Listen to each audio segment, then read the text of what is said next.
वोल्टा के test series, NEET के test series से 20 क्वेश्चंस में लेकर के आया हूं। मैंने लिखा है top 20 question of VTS 3 test number 3 के 20 क्वेश्चन।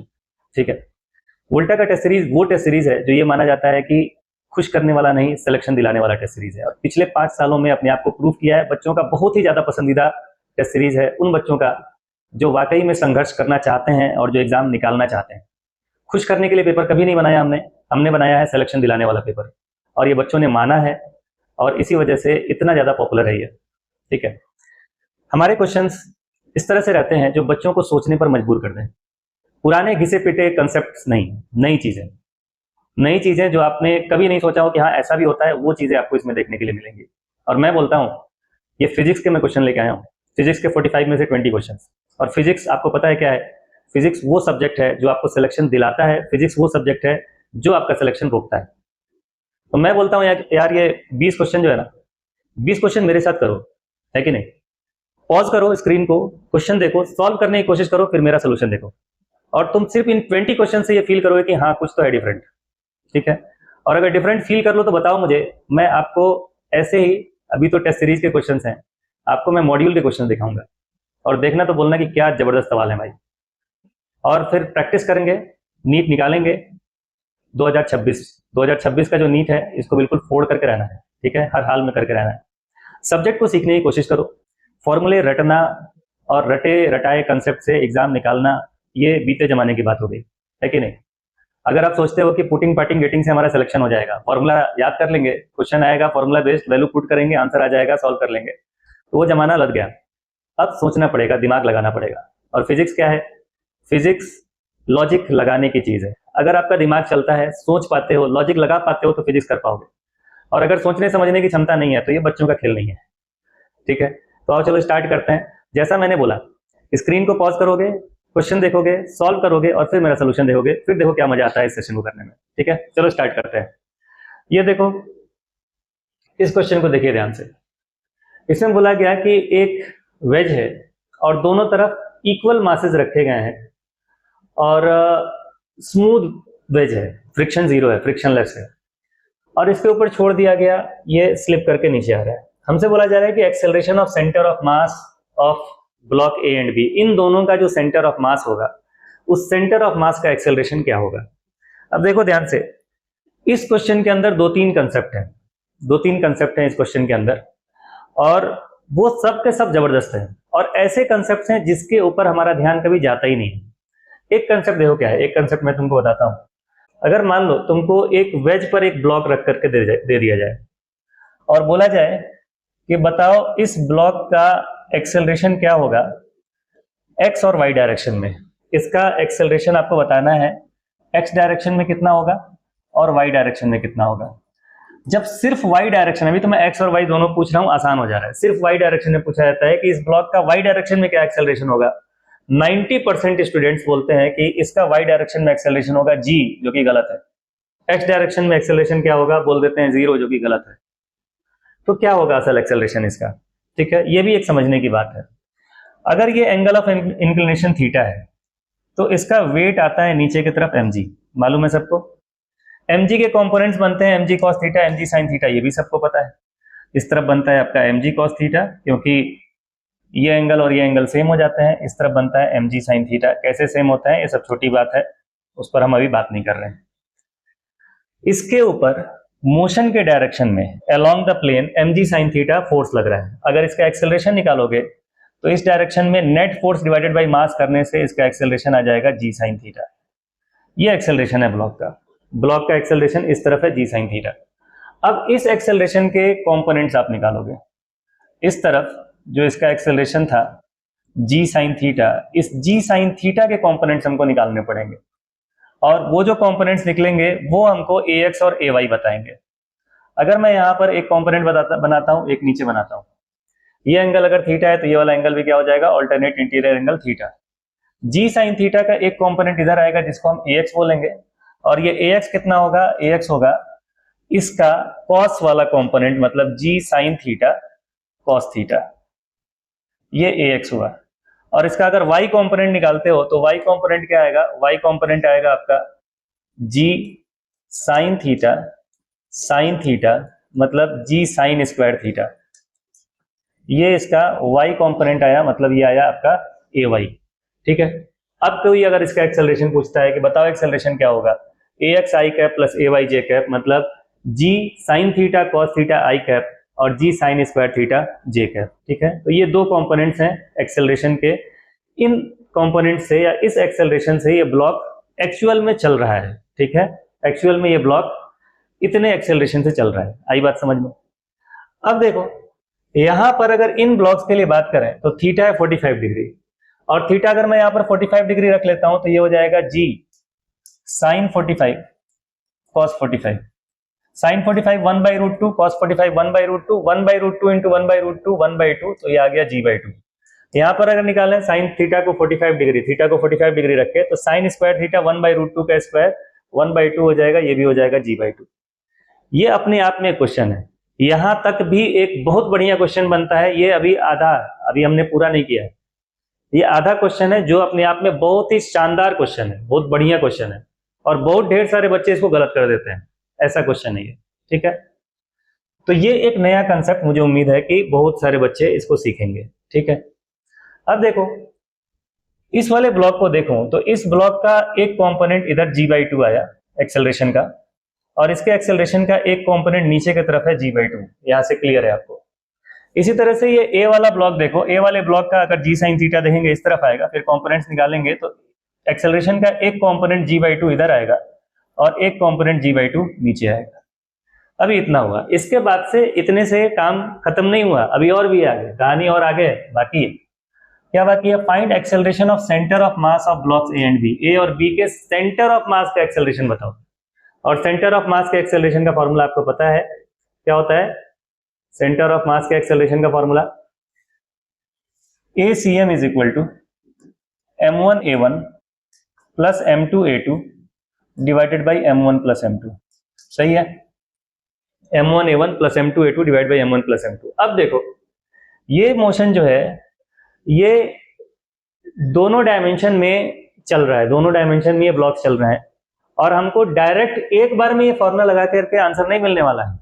हमको एक्सेलरेशन के लिए एक्स डायरेक्शन में भी मेहनत करना पड़ेगा, वाई डायरेक्शन में भी कैलकुलेशन करना पड़ेगा, दोनों डायरेक्शन में अलग अलग कैलकुलेशन करना पड़ेगा, तब जाके एसीएम निकलेगा। तो एसीएम का एक्स कंपोनेंट निकालो, एक्स कंपोनेंट निकालोगे, दोनों के मास बराबर है m इंटू, अगर मैं ए वाले को देखूं तो इसका एक्सेलरेशन g/2 माइनस एक्स के डायरेक्शन में है तो मैं इसको माइनस g/2 लिख देता हूं, प्लस m2 है m, इसका एक्सेलरेशन g/2 फॉरवर्ड डायरेक्शन में, प्लस में ले लेते हैं, divided by m1 plus m2 मतलब 2m, minus mg/2 plus mg/2 0। ACM का एक्सेलरेशन ऑफ सेंटर ऑफ मास का x कंपोनेंट हो गया 0।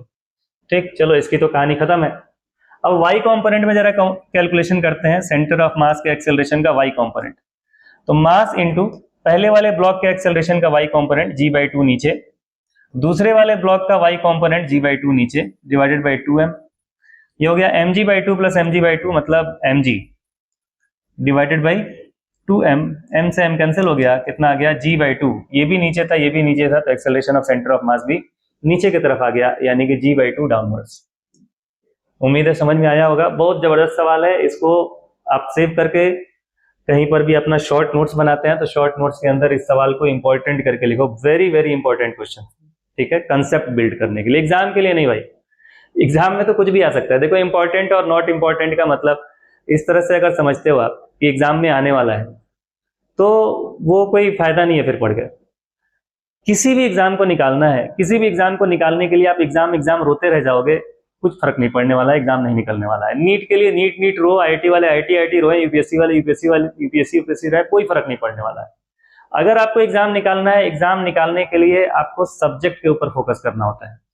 नीट निकालना है, फिजिक्स बोलो, केमिस्ट्री बोलो, बायो बोलो, नीट 100% निकलेगा। ठीक है, सब्जेक्ट के ऊपर फोकस करो, सब्जेक्ट के ऊपर फोकस करोगे तो तुमको सिलेक्शन दिलाएगा। और अगर एग्जाम के लिए आप क्वेश्चंस रटना शुरू कर दो, पीवाईक्यू लगाना शुरू कर दो, कोई फर्क नहीं पड़ने वाला है। सब्जेक्ट के ऊपर फोकस करो। फिजिक्स है, सब्जेक्ट है मेरा, जो भी मेरा टास्क है मैं उसको कंप्लीट करना चाहता हूं, मैं इस सब्जेक्ट को सीखना चाहता हूं। अगर टीचर ने मुझे 100 सवाल दिया है तो वो 100 के 100 सवाल मुझे सीखना है। केमिस्ट्री है, मुझे सीखना है, ये क्या होते हैं ये कंसेप्ट, ये चैप्टर क्या है, मुझे इस चैप्टर के बारे में जानना है, इसका कोई भी कंसेप्ट मुझसे छूटना नहीं चाहिए। बायो के हर कंसेप्ट को जानना है, कोई भी कंसेप्ट सीखना नहीं चाहिए। तो जो बच्चा कंसेप्ट सीखता है, जो बच्चा सब्जेक्ट सीखता है, एग्जाम अपने आप निकलता है। और जो बच्चा एग्जाम को लेकर के जहां भी उसको नीट दिखा, बड़ा अच्छा लग रहा है भाई, इसको सुन लो, ये नीट वाली बात कर रहा है, सुन लो, ये पीवाईक्यू है, इसको लगा लो, कोई फर्क नहीं पड़ता। सब्जेक्ट सीखो, एग्जाम अपने आप निकलेगा। ठीक है, ये एग्जाम को निकालने का सही तरीका होता है। ठीक है, चलो आगे बढ़ते हैं। अगला क्वेश्चन आ गया। हाँ, ये एक्सेलरेशन ऑफ अ ट्रेन, एक ट्रेन की एक्सेलरेशन की बात कर रहे हैं। ये ग्राफ में दिया है इन्होंने। स्टार्टेड फ्रॉम रेस्ट से ये ट्रेन चलना स्टार्ट किया और 2 किलोमीटर दूर स्टेशन है। Find out the maximum speed of the train. तो ट्रेन ऐसे चली है और 2 किलोमीटर बाद स्टेशन है, ट्रेन का मैक्सिमम स्पीड बताना है। ठीक है, अब इसमें भी ये ग्राफ का रेगुलर क्वेश्चन नहीं है कि ग्राफ को देखे और अगर आपको स्लोप निकालना हो तो स्लोप निकालिए, आंसर आ गया, एरिया निकालना है, एरिया निकाल लीजिए, आंसर आ गया। उस तरह का सवाल नहीं है। मैंने पहले ही बोला कि हम हलवा नहीं जलवा देते हैं। ठीक है, तो समझो इसको। अगर आप कंसेप्ट नहीं समझते हैं तो सवाल को करना संभव नहीं है, पॉसिबल नहीं है। ठीक है, सवाल को समझो क्या है। रेस्ट से चला तो शुरुआत में तो एक्सेलरेशन इसका इंक्रीज हो रहा था। ठीक है, एक्सेलरेशन इंक्रीज हो रहा था, वेलोसिटी इंक्रीज हुआ। फिर यहां पर आकर के आधे प्लेयर तो डाउन हो जाते हैं, यहां पर आधे प्लेयर यहाँ पे डाउन आ जाते हैं, बोलते हैं कि यार अच्छा ठीक है, अब तो बंद हो गया वेलोसिटी बढ़ना, अब तो एक्सेलरेशन इस तरह से फ्लैट लाइन आ गया, अब तो वेलोसिटी का बढ़ना बंद हो गया। नहीं भाई, वेलोसिटी का बढ़ना अभी बंद नहीं हुआ है। एक्सेलरेशन अभी तक वेरिएबल था, पॉजिटिव था, एक्सेलरेशन था, वेरिएबल था, बढ़ रहा था एक्सेलरेशन। ठीक है, अब क्या है, एक्सेलरेशन बढ़ना बंद हो गया। एक्सेलरेशन बढ़ना बंद हो गया, इसका ये मतलब नहीं है कि वेलोसिटी बढ़ना बंद हो गया। एक्सेलरेशन का मतलब क्या है? एक्सेलरेशन का मतलब है rate of change of velocity. अगर एक्सेलरेशन है तो वेलोसिटी चेंज हो रहा है, एक्सेलरेशन है तो वेलोसिटी चेंज हो रहा है, वेलोसिटी का बढ़ना बंद नहीं हुआ है। ऐसे समझो, पहले एक्सेलरेशन वेरिएबल था। ठीक है, एक्सेलरेशन लगातार बढ़ रहा था। अब किसी की सैलरी है मान लो 500, ठीक है, 500 रुपए से स्टार्ट किया। अब उसके सैलरी में अगले साल इंक्रीमेंट हुआ अगले साल 1000 का, फिर हो गया उसका सैलरी 1500। फिर अगले साल 2000 का इंक्रीमेंट हुआ। ठीक है, 2000 का इंक्रीमेंट हुआ, उसका सैलरी हो गया 15 और 2000 बढ़ गया तो ये हो गया 3500 रुपए। ठीक, पहले साल कितना बढ़ा? 1000 बढ़ा। अगले साल कितना बढ़ा? 2000 बढ़ा। ठीक है, बड़ा मजा आ रहा था। फिर अगले साल बढ़ा 1000। ठीक है, अब हो गया इसका 4500। फिर अगले साल बढ़ा 1000, फिर हो गया 5500। अब ये बोलेगा कि यार पहले बार तो ऐसा हुआ था कि जितना इंक्रीमेंट मुझे पहले साल मिला था अगले साल उसके डबल इंक्रीमेंट मिला। ठीक है, मजा आ रहा था। लेकिन अब हर साल इंक्रीमेंट बराबर ही मिलता है, मजा नहीं आता है। बताओ क्या ये सच है कि गलत है? अरे यार, बराबर ही मिलता है इंक्रीमेंट, लेकिन मिलता तो है, और इंक्रीमेंट बराबर मिलने से उसकी सैलरी क्या होती है? बढ़ती जाती है। तो यहां पर भी वही है, एक्सेलरेशन क्या है? Rate of change of velocity. पहले t इज इक्वल टू 0 पर 0 के रेट से बढ़ता था, फिर 1 के रेट से बढ़ता था, 2 के रेट से बढ़ता था, 3 के रेट से बढ़ता था, करते करते जब यहां पर पहुंचे तो 5 के रेट से बढ़ रहा है। लेकिन 5 के रेट से बढ़ तो रहा है, हर सेकंड में 5 मीटर पर सेकंड बढ़ जाता है, हर सेकंड में 5 मीटर पर सेकंड बढ़ जाता है। जैसे 4 से लेके 5 तक देखो, 4 से 5 सेकंड के इंटरवल में बढ़ गया। कितना बढ़ा? 5 मीटर पर सेकंड, जितना भी था उसमें 5 बढ़ गया। 5 से 6 देखो, जितना भी था उसमें 5 बढ़ गया। 6 से 7 देखो, जितना भी था उसमें 5 बढ़ गया। तो वेलोसिटी अभी भी बढ़ रही है। तो ध्यान रखना है कि एक्सेलरेशन चाहे वेरिएबल है चाहे कांस्टेंट है, एक्सेलरेशन कांस्टेंट होने से भी वेलोसिटी चेंज होती है। तो वेलोसिटी यहां पर भी चेंज हो रही है। तो यहां से लेकर यहां तक वेलोसिटी चेंज हो रही है, मतलब वेलोसिटी बढ़ रहा है। जैसे ही 8 सेकंड पर पहुंचे एक्सेलरेशन 0 हो गया। एक्सेलरेशन 0 होने का मतलब अब वेलोसिटी का बढ़ना बंद हो चुका है। और फिर जब 12 सेकंड के बाद पहुंचे तो एक्सेलरेशन नेगेटिव हो गया। पहले पॉजिटिव वेलोसिटी, पॉजिटिव एक्सेलरेशन था, एक्सेलरेशन नेगेटिव हो गया पॉजिटिव वेलोसिटी के साथ, तो हम बोलेंगे कि रिटार्डेशन हो गया। रिटार्डेशन हो गया मतलब अब उसकी वेलोसिटी घट रही है। तो सोचो कि जरा उसकी वेलोसिटी मैक्सिमम कब हुई होगी? तो यहां से स्टार्ट करके इसकी वेलोसिटी बढ़ रही थी, कब तक बढ़ी थी? 8 तक। तो लगातार ये वेलोसिटी बढ़ा था, और वेलोसिटी बढ़ा था तो 8 सेकंड पर आकर के उसकी वेलोसिटी हुई होगी मैक्सिमम। यहां पर उसकी वेलोसिटी 8 सेकंड पर मैक्सिमम हुई होगी। तो कितनी हुई होगी वो निकालना अगर है तो आप क्या करें, ग्राफ का कंसेप्ट लगाएं कि area under 80 graph is equal to change in velocity. Initial velocity दिया हुआ है 0 starting from rest. Area under 80 graph is equal to change in velocity, आपको मालूम है अच्छी तरह से, इसका एरिया निकालो। तो ये है ट्रेपेजियम। अब बहुत सारे बच्चे ऐसे हैं ट्रेपेजियम का एरिया नहीं मालूम है, तो ये सब तो करना पड़ेगा, इतना बेसिक मैथमेटिक्स आपका स्ट्रांग होना चाहिए। तो इसका एरिया निकालो, कितना होगा? एरिया होगा half into sum of parallel sides, तो ये है 8 और ये है 4, 8 + 4 इंटू डिस्टेंस बिटवीन साइड्स, तो ये डिस्टेंस कितना हो जाएगा हमारा 5। ये एरिया हो गया और ये एरिया हुआ चेंज इन वेलोसिटी के बराबर। चेंज इन वेलोसिटी का मतलब v माइनस यू, यू था 0, तो v minus 0 is equal to ये हो गया, ये कितना हो गया 8 और 4 12, 12/2 हो गया 6, 6 × 5 30 मीटर पर सेकेंड। ये इसका मैक्सिमम वेलोसिटी होगा इस जर्नी में। यहाँ से 0 से वेलोसिटी बढ़ा, 8 सेकंड पर बढ़ते बढ़ते 30 हो गया, इसके बाद से एक्सेलरेशन हो गया 0, तो 8 से 12 तक ये 30 से ही चलेगा और उसके बाद से रिटार्डेशन होगा, मतलब अब ये 30 से घटना शुरू हो जाएगा। आई बात समझ में? तो ये सवाल भी बहुत बढ़िया क्वेश्चन था। ग्राफ का रेगुलर क्वेश्चन, रूटीन क्वेश्चन नहीं है, थोड़ा सा डिफरेंट है, सोचने वाला क्वेश्चन है। ठीक है, चलो नेक्स्ट देखते हैं।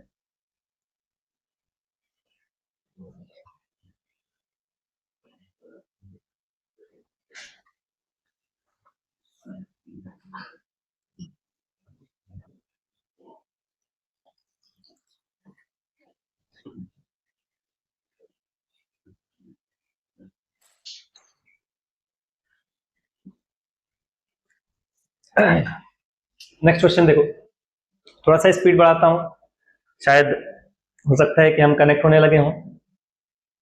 स्पीड बढ़ाते हैं थोड़ा सा, ठीक है। Equations of the equation of line B A is x + y = 1। इस वाले लाइन का इक्वेशन दिया x + y = 1। Find the unit vector along reflected ray. तो देख के समझ में आ रहा है कि ये रिफ्लेक्शन की बात कर रहे हैं, ये इंसिडेंट रे होगा, ये रिफ्लेक्टेड रे होगा, ये नॉर्मल होगा, ये alpha alpha angle of incidence और एंगल ऑफ रिफ्लेक्शन होगा। हमसे कह रहा है कि यूनिट वेक्टर बताइए रिफ्लेक्टेड रे के अलोंग। चलो ट्राई करते हैं। सबसे पहले बी ए लाइन का इक्वेशन दिया है, बी ए लाइन का इक्वेशन दिया है x + y = 1, x + y = 1। इसे अगर हम थोड़ा सा y = mx + c टाइप का बनाए, तो x को इधर लेकर के जाओगे तो ये हो जाएगा -x + 1। मैंने बच्चों को स्ट्रेट लाइन का एक ही इक्वेशन सिखाया है, y = mx + c, उसी से सारे क्वेश्चन होते हैं। उसके अलावा स्ट्रेट लाइन के बहुत डिफरेंट फॉर्म्स होते हैं, वो फॉर्म्स बताने की जरूरत नहीं है, इतने से काम चल जाता है हमारा। अगर इसको y = mx + c से कंपेयर करोगे तो m के जगह पर आ रहा है आपका -1, ठीक। m = -1, m मतलब मास नहीं है, m मतलब क्या है? स्लोप। स्लोप है tan थीटा, tan थीटा = -1, तो थीटा = कितना हो गया 135 डिग्री। tan 135 की वैल्यू होती है -1, यानी कि ये एंगल जो होगा x एक्सिस के पॉजिटिव डायरेक्शन से एंटी क्लॉकवाइज एंगल ही ये थीटा होता है। तो ये एंगल है 135। अगर ये एंगल 135 है, ये एंगल 90 है, तो ये इतना एंगल जो है ये कितना हो जाएगा 45 डिग्री। ये टोटल 135, ये 90, 135 में से 90 घटाए 45 डिग्री हो गया। तो यहां से पता चला कि भाई एंगल ऑफ इंसिडेंस कितना है 45 डिग्री। अगर एंगल ऑफ इंसिडेंस 45 डिग्री है तो एंगल ऑफ रिफ्लेक्शन भी 45 डिग्री हो गया। अब ये अगर 45 डिग्री है तो ये वाला एंगल भी 45 डिग्री हो गया, सही है। अब इसके अलोंग हमको यूनिट वेक्टर बनाना है, रिफ्लेक्टेड रे के अलोंग यूनिट वेक्टर, मतलब एक ऐसा वेक्टर जिसका मैग्नीट्यूड हो 1 और x एक्सिस से एंगल कितना बन रहा हो 45 डिग्री। तो एक ऐसा वेक्टर जिसका मैग्नीट्यूड 1 हो, x एक्सिस से 45 डिग्री बन रहा हो। अगर इसको थोड़ा सा सॉल्व करें, ये एंगल 45 डिग्री है, तो 1 का कॉम्पोनेंट इधर आएगा 1 cos 45 और 1 का कॉम्पोनेंट एक इधर आ जाएगा 1 sin 45, ठीक है। 1 cos 45 मतलब 1/√2, 1 sin 45 1/√2, ठीक है, 1/√2। अब इसको वेक्टर के फॉर्म में लिखना चाहोगे तो क्या लिखोगे 1/√2 i cap plus 1/√2 j cap, सही है। देखो कौन सा ऑप्शन मैच कर रहा है, 1/√2 i cap plus 1/√2 j cap, सही है, ठीक है। ये भी बहुत जबरदस्त क्वेश्चन है, रूटीन क्वेश्चन नहीं है, रेगुलर क्वेश्चन नहीं है। वेक्टर के इस तरह से नहीं है कि डॉट प्रोडक्ट पे डायरेक्ट, क्रॉस प्रोडक्ट पे डायरेक्ट, एडिशन ऑफ वेक्टर पे डायरेक्ट, ऐसा नहीं है। दिमाग तो चलाना पड़ेगा, ठीक है, दिमाग चलाना पड़ेगा, दिमाग चलाओगे तभी कुछ कर पाओगे आगे। चलो आगे बढ़ते हैं। ये स्क्रू गेज का क्वेश्चन है, ये भी थोड़ा सा डिफरेंट है। डायरेक्ट हमसे लीस्ट काउंट वगैरह पूछा जाता है, इसमें बहुत ज्यादा नहीं, थोड़ा सा अलग है। और मैंने इसको इसलिए लिया है यहाँ पर टॉप 20 क्वेश्चंस के अंदर, क्योंकि अभी तक हम लोग क्या करते थे कि वर्नियर कैलिपर और स्क्रू गेज के क्वेश्चन जब भी आते थे तो हम उनको छोड़ दिया करते थे, ठीक, छोड़ दिया करते थे। लेकिन अब एक सवाल भी इस तरह का नहीं छोड़ना है। और इसके पहले क्या आता था, वर्नियर कैलिपर और स्क्रू गेज हमारे सिलेबस में था ही नहीं। प्रैक्टिकल फिजिक्स जो है अभी 2024 से इंक्लूड हुआ है, प्रैक्टिकल केमिस्ट्री भी इंक्लूड हुआ है। तो ये थोड़े से नए टॉपिक है, वो टॉपिक है जो रिपीटर्स बच्चे जो हैं इन टॉपिक्स को छोड़ दिया करते थे। वर्नियर कैलिपर स्क्रू गेज करते ही नहीं थे, ये हमारे सिलेबस के बाहर है, लेकिन अब सिलेबस के अंदर है। पिछले साल भी मैंने खूब क्वेश्चन कराए थे वर्नियर कैलिपर स्क्रू गेज के, एग्जाम में भी क्वेश्चन आया, और इस साल भी थोड़ा सा इसके ऊपर एक्स्ट्रा फोकस देने की जरूरत है। मैंने क्लासरूम के अंदर बच्चों को सारा प्रैक्टिकल करके सिखाया। जो सिर्फ डेडिकेटेड बच्चे हैं नीट के लिए, जो 12th पास कर चुके हैं, उनको भी दोबारा वर्नियर कैलिपर और स्क्रू गेज पकड़ा के सारा प्रैक्टिकल कराया। और उसके बाद से वो तो हमारा एक रेगुलर क्वेश्चन होता था जो प्रैक्टिकल किससे बेस्ड है, और जो वर्नियर कैलिपर और स्क्रू गेज हम इस्तेमाल करते हैं वो कॉमनली अवेलेबल या कॉमनली यूज्ड या मार्केट में जो मिलते हैं वो वाले थे। लेकिन हमारे एग्जाम में जो आते हैं वो इमेजिनरी होते हैं, उनकी अलग ही कहानी होती है। तो वो सब कुछ हमने रिलेट करके किया हुआ है। आओ इसमें देखते हैं इस क्वेश्चन में क्या किया जा सकता है। इसके अंदर बोल रहे हैं कि स्क्रू गेज है जिसका लीस्ट काउंट है 0.01 मिलीमीटर। जनरली हम लीस्ट काउंट निकालते हैं, लेकिन यहाँ पर लीस्ट काउंट दिया हुआ है 0.01 मिलीमीटर। ठीक है भाई। There are 50 division in its circular scale. ठीक, pitch of the screw gauges. तो हमको बताए लीस्ट काउंट का फॉर्मूला क्या होता है। लीस्ट काउंट होता है pitch upon number of divisions on circular scale. ठीक है, सर्कुलर स्केल ये होता है। लीस्ट काउंट है 0.01। पिच आपको फाइंड करना है। नंबर ऑफ डिविजन्स दिया हुआ है इसके अंदर 50, तो 50 में 0.01 से मल्टीप्लाई कर दो, कितना हो जाएगा 0.01 मिलीमीटर। 50 से मल्टीप्लाई कर दिए, 10 से मल्टीप्लाई 0.1 इंटू 5.5। आ रही है बात समझ में। तो ये 0.5 मिलीमीटर ये हमारा हो गया पिच। 0.5 मिलीमीटर पिच हो गया। समझ में आ रहा है बात। ठीक, ये स्क्रू गेज का है। स्क्रू गेज, वर्नियर कैलिपर, इनको भी छोड़ना नहीं है। अब देखो ध्यान से, ये क्वेश्चन भी बड़ा आसान है, मुश्किल सवाल नहीं है। लेकिन ये मुश्किल क्यों हो जाता है, हमको आदत होता है कि हम नंबर्स में क्वेश्चन करेंगे, लेकिन जब भी वेरिएबल्स में क्वेश्चन आ जाते हैं तो एक बच्चे के लिए मुश्किल काम हो जाता है। वेरिएबल्स में क्वेश्चन आते हैं, हम लोग फंसने लगते हैं, फिर दिक्कत होती है, छोड़ देते हैं देखते ही। एक तो इतना बड़ा ऑप्शन देख के छोड़ देते हैं, लेकिन अगर इसको सॉल्व करने कोई बैठे तो ये पाएगा कि इतने आसान क्वेश्चन होते हैं, इतने इजी क्वेश्चन ही होते हैं कि इनको छोड़ने का कोई मतलब ही नहीं है। इसमें तुमको कैलकुलेशन भी नहीं करना है। ठीक है, देखो क्या है, बोल रहा है particle of mass m fixed to one end of light spring having force constant k unstretched length l। ठीक है, एक स्प्रिंग है, स्प्रिंग से एक ब्लॉक को बांध के रखा गया है, और स्प्रिंग का अनस्ट्रेच्ड लेंथ है l और इसका फोर्स कांस्टेंट है k। m मास का ब्लॉक जो है वो बांध के लटकाया गया है। अब बोला गया है the system is given an angular speed. अब इसको घुमा दिया गया एंगुलर स्पीड ओमेगा से, घुमा दिया गया इसको।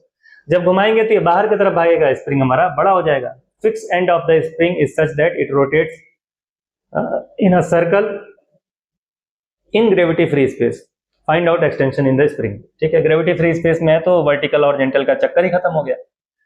जब इसको घुमाया गया, घुमाने की वजह से सेंट्रीफ्यूगल फोर्स लगा बाहर की तरफ m ओमेगा स्क्वायर r। मैंने जितना सवाल कराया सबको सेंट्रीफ्यूगल वाले क्वेश्चन मतलब अप्रोच से, सेंट्रीफ्यूगल वाले अप्रोच से कराया, ताकि हम रेडियल डायरेक्शन में फोर्सेस को बैलेंस कर पाए। हम इसके रेफरेंस में करते हैं, यहाँ पर अपने ऑब्जर्वर को बैठाते हैं, और जब ऑब्जर्वर हमारा एक्सेलरेटेड फ्रेम में रहता है तो उसको सेंट्रीपिटल नहीं बल्कि सेंट्रीफ्यूगल दिखाई देता है।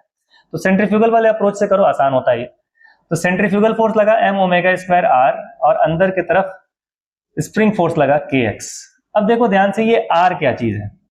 जब ये हमारा स्प्रिंग घूम रहा है तो उस समय स्प्रिंग हमारा बढ़ चुका है, और स्प्रिंग जब बढ़ चुका है तो इसका जो रेडियस होगा, सर्कुलर मोशन का रेडियस, वो L नहीं होगा, वो बढ़ा हुआ लंबाई होगा। और बढ़ा हुआ लंबाई कितना होगा, L नहीं होगा बल्कि L प्लस x होगा। अगर इसका लंबाई x बढ़ चुका है तो अब सेंटर से और इस ब्लॉक तक की दूरी L नहीं बल्कि L प्लस x है।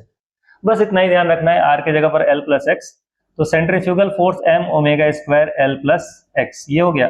और इस तरफ फोर्स लग रहा है kx। दोनों फोर्सेस को बैलेंस कर दीजिए कि जब ये रोटेट कर रहा है और मैक्सिमम एक्सटेंशन हो चुका है तो बाहर का फोर्स और अंदर का फोर्स एक दूसरे को बैलेंस कर चुके हैं, ना तो रेडियस बढ़ रहा है ना ही रेडियस घट रहा है। तो जितना फोर्स रेडियली इनवर्ड होगा उतना ही फोर्स रेडियली आउटवर्ड होगा।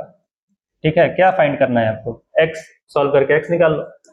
के X is equal to M omega square L plus M omega square X. इसको इधर लेकर के आइए, K X plus M plus नहीं minus K X minus M omega square X is equal to M omega square L. तो यहाँ से x common ले लिए, आया k minus M omega square is equal to M omega square L. तो x is equal to आ जाएगा M omega square L divided by k minus M omega square. देखो जरा कोई ऑप्शन मैच कर रहा है? M omega square L upon k minus M वगैरह, पहला ही ऑप्शन मैच कर रहा है। ठीक है, तो ये इसका आंसर हो गया। आई बात समझ में? कोई कैलकुलेशन नहीं, कोई मल्टीप्लाई डिवाइड है ही नहीं। इस तरह के सवालों को देख करके बड़ा सा ऑप्शन डरने की जरूरत नहीं है, अटेम्प्ट करने की जरूरत है। ठीक है, डर के। नेक्स्ट क्वेश्चन देखिए, ये भी एक मल्टी कंसेप्ट क्वेश्चन है। इसके अंदर भी फ्लूइड का कंसेप्ट यूज किया जाएगा और आपको देखना पड़ेगा कि फ्लूइड के पोटेंशियल एनर्जी या फ्लूइड के एनर्जी को कैसे हम लोग कैलकुलेट करते हैं। देखो सवाल में क्या कह रहा है, बोल रहा है कि दो सिलेंड्रिकल वेसल्स हैं और दोनों के क्रॉस सेक्शन इक्वल है। दो सिलेंड्रिकल वेसल्स हैं और दोनों के इक्वल क्रॉस सेक्शन हैं। कितने क्रॉस सेक्शन हैं इसके? 2 मीटर स्क्वायर। देखो यहाँ पर दिया हुआ है 2 मीटर स्क्वायर। ठीक, अब इन दोनों वेसल के अंदर, दोनों बिल्कुल आइडेंटिकल है, बनाने में हो सकता है मुझसे थोड़ा फर्क हो जाए, लेकिन है बिल्कुल आइडेंटिकल अकॉर्डिंग टू प्रॉब्लम। इसका भी 2 मीटर स्क्वायर एरिया, इसका भी 2 मीटर स्क्वायर एरिया। चलो मैं थोड़ा सा अच्छी ड्राइंग कर लेता हूँ भाई। चलिए ये रहा मेरी अच्छी ड्राइंग, बिल्कुल आइडेंटिकल वेसल्स। ठीक है, तो ये आइडेंटिकल वेसल्स हैं। इन दोनों में क्या बोला गया कि बेस का एरिया है 2 मीटर स्क्वायर, इसके भी बेस का एरिया है 2 मीटर स्क्वायर, और दोनों के अंदर वाटर फिल किया गया है। एक में 10 मीटर की हाइट तक, एक में वाटर फिल किया गया 10 मीटर हाइट तक, और दूसरे में वाटर फिल किया गया 6 मीटर हाइट तक। ठीक, if the vessels are connected at their bottom then work done by the force of gravity is. अब इनको क्या किया जा रहा है कि नीचे बॉटम पे इनको कनेक्ट कर दिया जा रहा है। इनको हम क्या कर रहे हैं, बॉटम पे कनेक्ट कर दे रहे हैं। यहाँ पर बॉटम पे जोड़ दिया गया, इनको यहाँ पर एक पाइप के थ्रू कनेक्ट कर दिया। अब जब कनेक्ट कर दिया जाएगा तो एक में से दूसरे में पानी जाना शुरू होगा। कब तक लिक्विड का फ्लो होगा? जब तक दोनों का लेवल बराबर ना हो जाए। तो देखो दोनों के लेवल में डिफरेंस कितना है, बिल्कुल बेस आइडेंटिकल है और डिफरेंस है यहाँ पर 10 है, यहाँ पर 6 है, तो 4 मीटर का डिफरेंस है। और जब ये एक से हाई लेवल से लो लेवल में लिक्विड का फ्लो होना शुरू हो जाएगा तो ये फ्लो रुकेगा कहाँ पर जाकर के? जब दोनों का लेवल बराबर हो जाए, यानी कि दोनों का लेवल 8 मीटर हो जाए। दोनों का लेवल जो है कितना हो जाए? 8 मीटर हो जाए। 4 का डिफरेंस था, 4 मीटर का डिफरेंस था। यहाँ पर देखो 4 मीटर का डिफरेंस था, तो ये 4 में से ये 2 नीचे आएगा, ये 2 ऊपर आएगा, तो दोनों का 8 मीटर ये हाइट हो गया। ठीक, अब बोल रहा है कि फोर्स ऑफ ग्रेविटी ने वर्क कितना किया। तो यहाँ पर हम लोग क्या करेंगे, फोर्स ऑफ ग्रेविटी ने वर्क कितना किया, जितना पोटेंशियल एनर्जी के अंदर चेंज आया, सिस्टम के पोटेंशियल एनर्जी में जितना चेंज आया, फोर्स ऑफ ग्रेविटी ने उतना ही वर्क किया। अब यहाँ पर सबसे पहले हम लोग इस फ्लूइड का पोटेंशियल एनर्जी निकालना सीखते हैं। फ्लूइड का पोटेंशियल एनर्जी कैसे निकाला जाए? जब भी फ्लूइड की बात होती है, लिक्विड की बात होती है, तो ज्यादातर केसेस में लिक्विड का मास नहीं दिया जाता है बल्कि उसका वॉल्यूम दिया जाता है। ठीक, डेंसिटी दिया जाता है। वॉल्यूम भी नहीं दिया जाता है, वॉल्यूम की जगह पर एरिया ऑफ क्रॉस सेक्शन और हाइट दिया जाता है। तो जब भी आपको लिक्विड का पोटेंशियल एनर्जी निकालना हो तो कैसे निकालोगे? देखो यहाँ पर एक कंटेनर है, इस कंटेनर के अंदर 10 मीटर हाइट तक हमने लिक्विड फिल किया। कितने हाइट तक फिल किया? 10 मीटर। अब इसका मुझे पोटेंशियल एनर्जी निकालना है तो मैं करता हूं कि इसके सेंटर ऑफ मास पर आपका पूरा का पूरा मास कॉन्सेंट्रेटेड मान लो। ठीक, और फिर इसके सेंटर ऑफ मास के हाइट को अगर तुमने h बोला है तो इसका पोटेंशियल एनर्जी हो जाता है mgh। इसका u कितना हो जाएगा? mgh। ठीक, mgh का मतलब हो गया mg इंटू 10 मीटर हाइट तक फिल है तो मैं इसको 5 बोल रहा हूँ। अब इसका मास भी मुझे नहीं मालूम है। मास कैसे निकालेंगे? मास निकालने के लिए आप करेंगे density into volume into g into 5। अब वॉल्यूम कितना होगा, कितना वॉल्यूम इसके अंदर लिक्विड का है, तो वॉल्यूम निकालने के लिए क्या करते हो, area of cross section multiplied by height, ठीक है, पूरा हाइट, जितने हाइट तक लिक्विड भरा हुआ है। तो वॉल्यूम के लिए आप लिख दोगे एरिया ऑफ क्रॉस सेक्शन है आपका 2 और हाइट है 10 इंटू जी इंटू 5। तो ये पहले वाले कंटेनर में जिसमें 10 मीटर हाइट तक लिक्विड भरा हुआ था, ये हो गया 100 रो जी, 100 रो जी, ये हो गया पोटेंशियल एनर्जी। आई बात समझ में? mgh किया है मैंने, mgh किया है, मास इस लिक्विड का निकालना है, मास के जगह पर डेंसिटी इंटू वॉल्यूम किए, डेंसिटी इंटू वॉल्यूम इंटू जी इंटू एच, एच कितना, सेंटर ऑफ मास का। फिर वॉल्यूम के लिए area of cross section into height करोगे, एरिया ऑफ क्रॉस सेक्शन दिया है 2 मीटर स्क्वायर, हाइट दिया है 10, तो 100 रो जी इसका पोटेंशियल एनर्जी आ गया।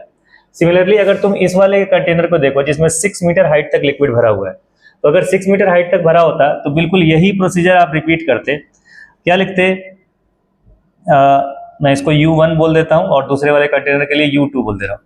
दूसरे वाले कंटेनर के लिए जब लिखते तो मास के जगह पर लिखते डेंसिटी इंटू वॉल्यूम, वॉल्यूम की जगह पर area of cross section into height, height इसमें कितने हाइट तक भरा गया है 6, तो 2 इंटू 6 रखते, इंटू जी रख लिया मैंने, इंटू हाइट, ये वाला क्या है, ये सेंटर ऑफ मास का ऊंचाई है, बॉटम से रेफरेंस लाइन से सेंटर ऑफ मास की ऊंचाई। तो सेंटर ऑफ मास का ऊंचाई यहाँ पर जब ये 6 मीटर तक भरा हुआ है तो हम इसको 3 मीटर ले लेते हैं, तो सेंटर ऑफ मास की ऊंचाई हो गई 3। तो कितना आ जा रही है U2 इज इक्वल टू आ गया आपका 3 इंटू 6, 18 इंटू 2 36, तो 36 रो जी, 36 रो जी जूल, ये आ गया दूसरे वाले का पोटेंशियल एनर्जी।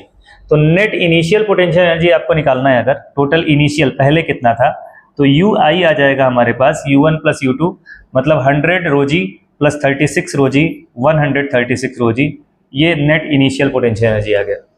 अब नेट इनिशियल पोटेंशियल एनर्जी निकालने के बाद से नेट फाइनल पोटेंशियल एनर्जी निकालो। नेट फाइनल में क्या हो जाएगा, देखो इसमें 8 मीटर की ऊंचाई तक भरा है, इसमें भी 8 मीटर की ऊंचाई तक भरा है, तो किसी एक कंटेनर का पोटेंशियल एनर्जी निकालो और उसमें 2 से मल्टीप्लाई कर दो। तो चलो मैं फाइनल निकालने की कोशिश करता हूँ। फाइनल पोटेंशियल एनर्जी क्या करना है, मास, मास के जगह पर क्या करना था मुझे, डेंसिटी इंटू वॉल्यूम। तो डेंसिटी लिक्विड का अब भी वही है, ठीक है, वाटर ही है अब भी, तो डेंसिटी वही रहेगा। एरिया ऑफ क्रॉस सेक्शन यहाँ पर भी 2 ही रहेगा क्योंकि वही कंटेनर है, कंटेनर बदले नहीं गए हैं।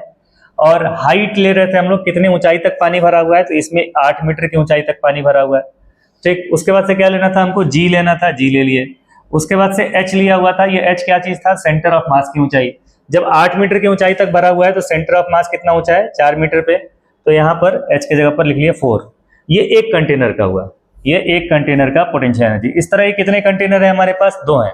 तो दूसरे के लिए क्या करोगे, मल्टीप्लाइड बाई 2 और कर दो, इसमें 2 से और मल्टीप्लाई कर दो। चलो मैं यहाँ लिख लेता हूँ। अब इसको अगर सॉल्व करो तो 2 इंटू 4 हो गया 8, 8 इंटू 8 कितना हो गया 64, और 64 इंटू 2 कितना हो गया 128। तो 128 रो जी, ये हो गया हमारा फाइनल पोटेंशियल एनर्जी, 128 रो जी फाइनल पोटेंशियल एनर्जी, ठीक। तो ये भी अपने आप में सवाल है, अगर मुझे सिर्फ एक कंटेनर दे दिया जाए, बोला जाए कि बताओ इसमें लिक्विड का पोटेंशियल एनर्जी कितना है, ये भी अपने आप में एक क्वेश्चन है, ठीक है। यहाँ पर डेंसिटी गिवन है आपको, जी भी गिवन है, आप चाहे तो वैल्यू पुट कर ले। अब देखो अगर आगे आते हैं हम लोग यहाँ पे और वर्क निकालते हैं कि ग्रेविटी ने कितना वर्क किया, तो पोटेंशियल एनर्जी का चेंज निकालो, पोटेंशियल एनर्जी का चेंज निकालो, वही work done by the gravity हुआ। ग्रेविटी ने कितना पोटेंशियल एनर्जी घटा दिया था, इनिशियल पोटेंशियल एनर्जी था 136 रो जी और फाइनल पोटेंशियल एनर्जी था 128 रो जी, घटाइए 28 और 8 36 हो गया, तो 8 रो जी आ गया, ठीक है, 8 रो जी। अब रो और जी के वैल्यू पुट कर लो। रो दिया गया है 10⁻³ और जी को ले लीजिए 10, यहाँ पर गिवन है, रो के जगह पर 10⁻³, अगर नहीं भी दिया रहता है तो डेंसिटी ऑफ वाटर हमको याद होना चाहिए, और जी के जगह पर दिया है 10, तो 8 इंटू 10⁻⁴ जूल, इसको देखो सॉल्व करके, 8 इंटू 10⁻⁴ जूल, ये आंसर आ जा रहा है, ठीक है। तो यहाँ पर ये डी ऑप्शन दिया हुआ है 8 इंटू 10⁻⁴ जूल, ये इसका आंसर हुआ।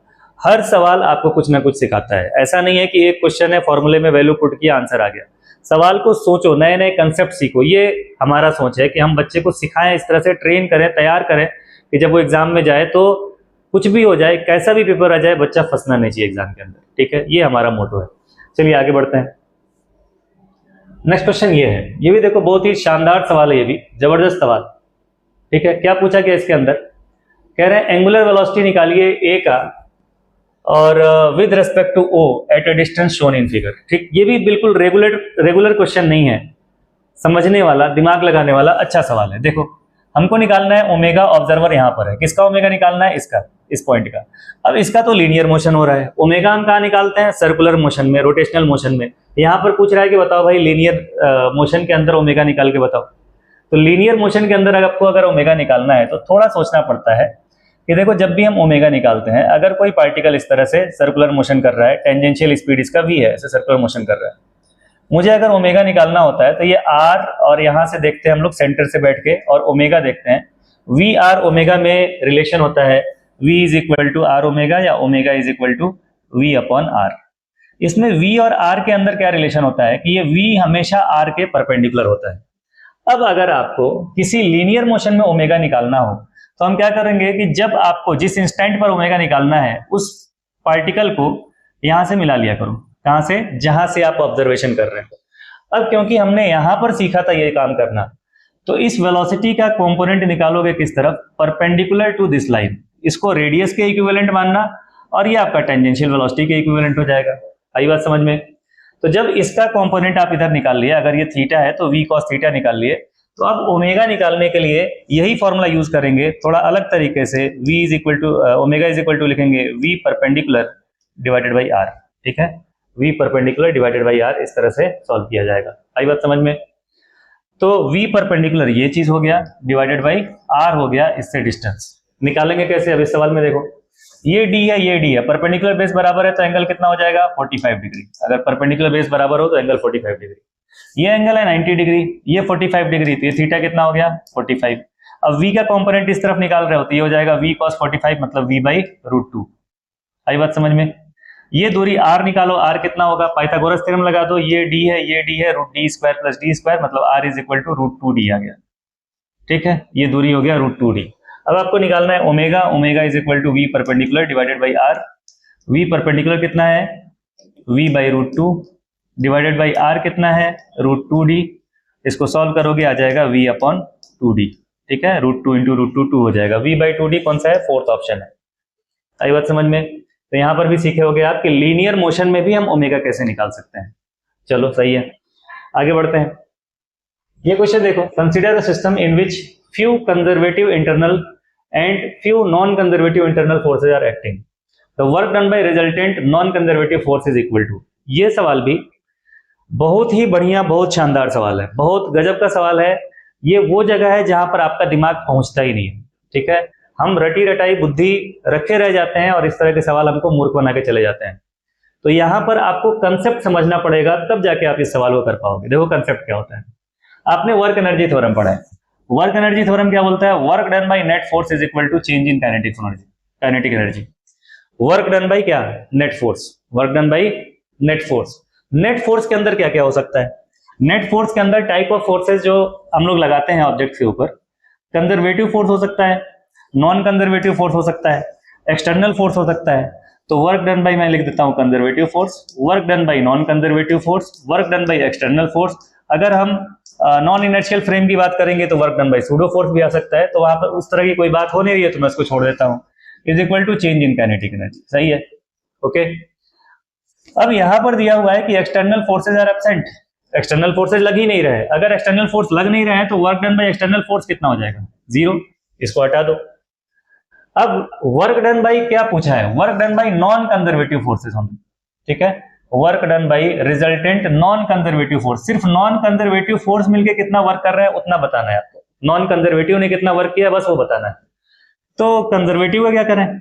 Work done by conservative force आपको पता है क्या होता है? ये माइनस डेल्टा यू के बराबर, plus work done by non conservative force is equal to delta K. तो work done by non conservative force यहां से आ जाएगा, माइनस डेल्टा यू को इधर लेकर के आओ, डेल्टा के प्लस डेल्टा यू। डेल्टा के प्लस डेल्टा यू क्या हो गया? ये हो गया डेल्टा ई। डेल्टा ई का मतलब change in mechanical energy, change in kinetic energy plus change in potential energy is equal to change in total mechanical energy. Change in mechanical energy. आई बात समझ में? ये भी रेगुलर सवाल नहीं है। इस तरह का सवाल नहीं है जो फॉर्मूले बेस्ड क्वेश्चन हो। बहुत सवाल लगाए होंगे इसके ऊपर, लेकिन इस तरह का स्टेटमेंट ये बिल्कुल बढ़िया कायदे का चीज है। ये सवाल वही बच्चा कर सकता है जिस बच्चे का कंसेप्ट 100% क्लियर हो। जो आधे अधूरे वाले हैं, रटने वाले हैं, वो बच्चा इस सवाल को कभी नहीं कर सकता है। इसके लिए कंसेप्ट क्लियर होना चाहिए, वर्क एनर्जी थ्योरम क्लियर होना चाहिए। बहुत सारे बच्चे वर्क एनर्जी थ्योरम इस तरह से याद कर रहे हैं, W is equal to delta K, W is equal to delta K. W मतलब क्या भाई, कहाँ है W? बुलाओ W को।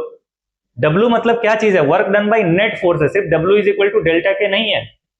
आ रही बात समझ में? तो ये नेट फोर्स के अंदर भी क्या क्या हो सकता है, कौन से फोर्सेज वर्क कर सकते हैं, वो सब कुछ क्लियर होना चाहिए। Conservative, non conservative, external, pseudo, यहाँ पर मैंने सूडो नहीं दिखाया, वो सब कुछ क्लियर होना चाहिए। कंसेप्ट क्लियर रहेगा तब इस छोटे से सवाल को कर पाओगे, अदरवाइज तुम इसको गलत करने वाले हो। आई बात समझ में? चलो आगे बढ़ते हैं।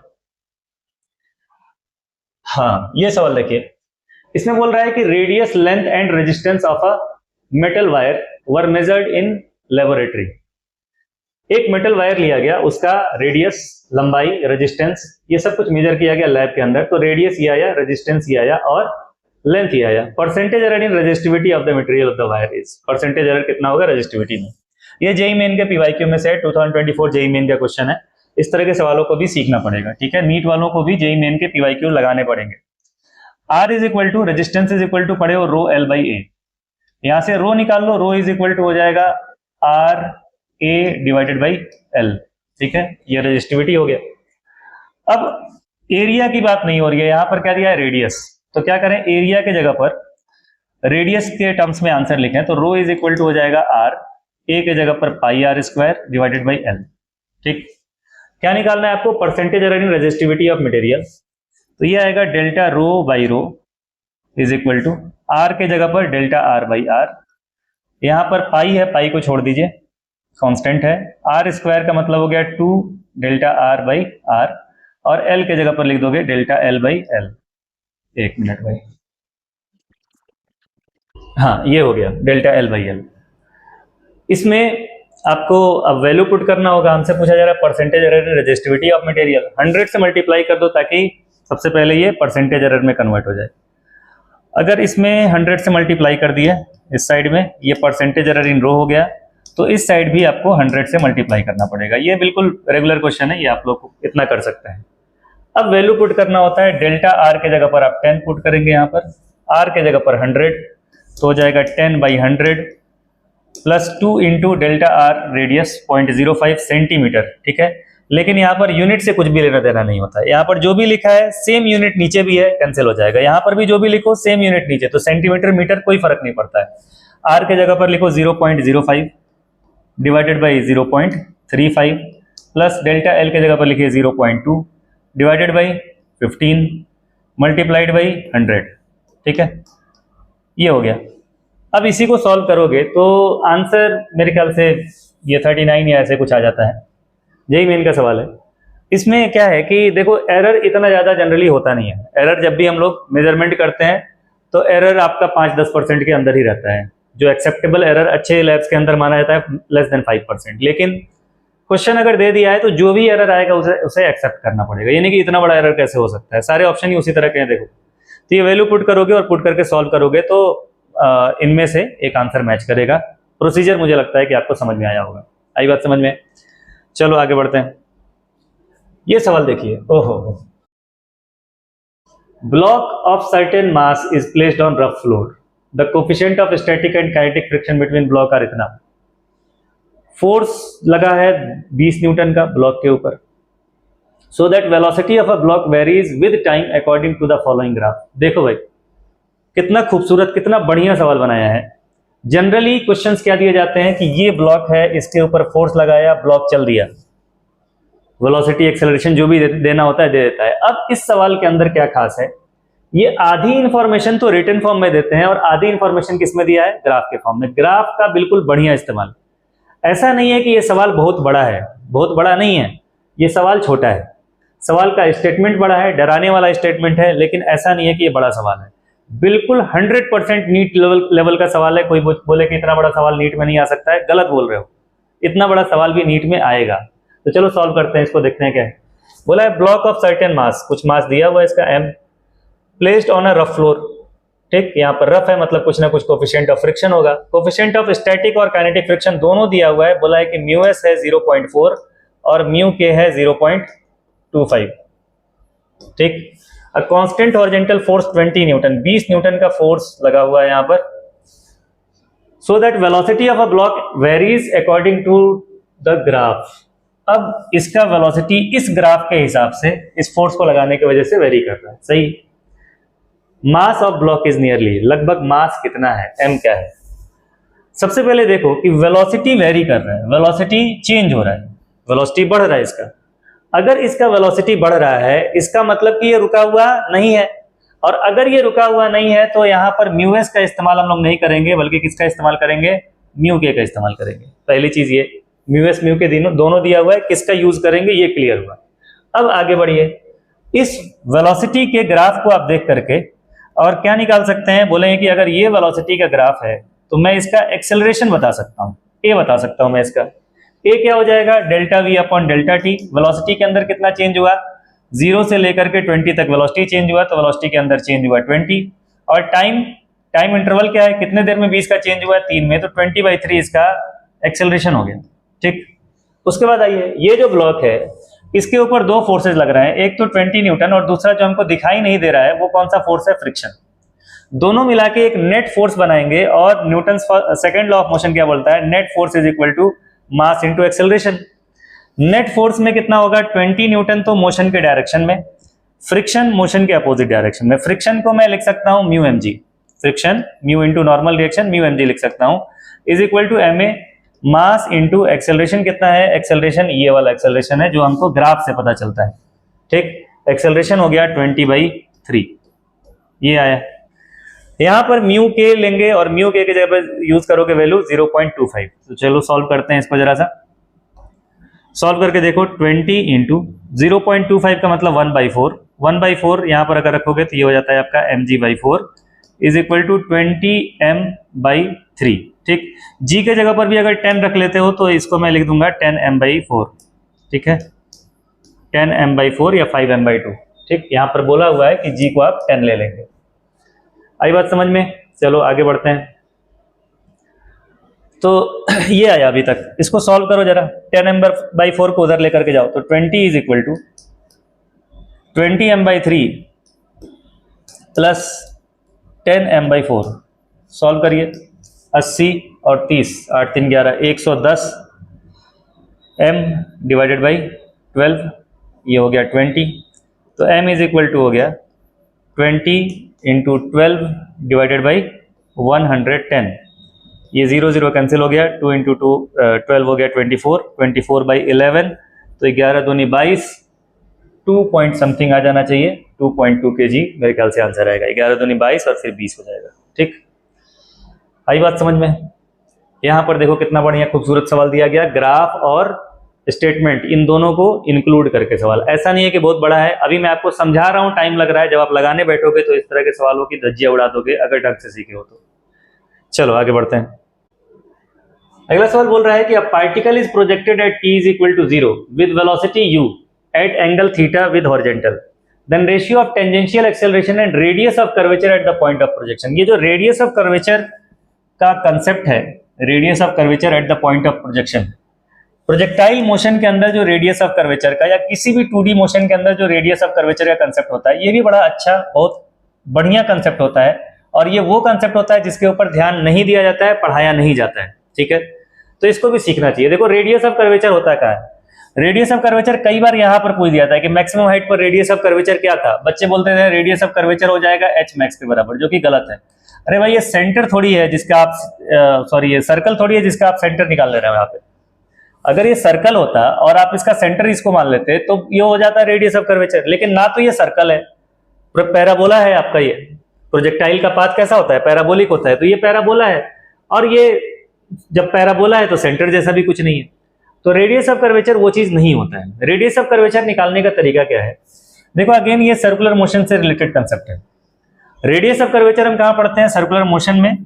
ये अगर r है आपका और ये v है, तो सेंट्रिपिटल एक्सेलरेशन हम लोग लिखते हैं ac is equal to v² by r, जहां पर r है रेडियस। और यही रेडियस ऑफ कर्वेचर है। अगर मुझे कभी इसमें रेडियस निकालना हो तो मैं v square by a c ये करके r is equal to v square by a c ये करके मैं रेडियस निकाल सकता हूँ। अब यही कंसेप्ट हम लोग यहाँ पर किसी भी कर्व नॉन लीनियर मोशन में हम कर लेते हैं कि कोई भी अगर कर्व लाइन पर अगर कोई मोशन हो रहा है, टेढ़ा मेढ़ा मोशन हो रहा है, तो इसके ऊपर हम लोग रेडियस ऑफ कर्वेचर निकाल सकते हैं। जिस पॉइंट पर आपको रेडियस ऑफ कर्वेचर निकालने के लिए बोलेगा, आप क्या करेंगे, उस पॉइंट पर नॉर्मल एक्सेलरेशन निकालेंगे। पहले तो टेंजेंशियल वेलोसिटी निकालो कि टेंजेंशियल वेलोसिटी क्या है, मैं इसको बोल दे रहा हूँ vt, और टेंजेंशियल वेलोसिटी के परपेंडिकुलर एक्सेलरेशन का कंपोनेंट निकालियो, ये हो गया मान लो an, normal acceleration tangential velocity, और फिर रेडियस ऑफ कर्वेचर का फॉर्मूला लिख देते हो r is equal to tangential velocity का square divided by normal acceleration. ये रेडियस ऑफ कर्वेचर हो जाएगा। किसी भी नॉन लीनियर, किसी भी टेढ़े मेढ़े मोशन के अंदर आप रेडियस ऑफ कर्वेचर निकाल सकते हो।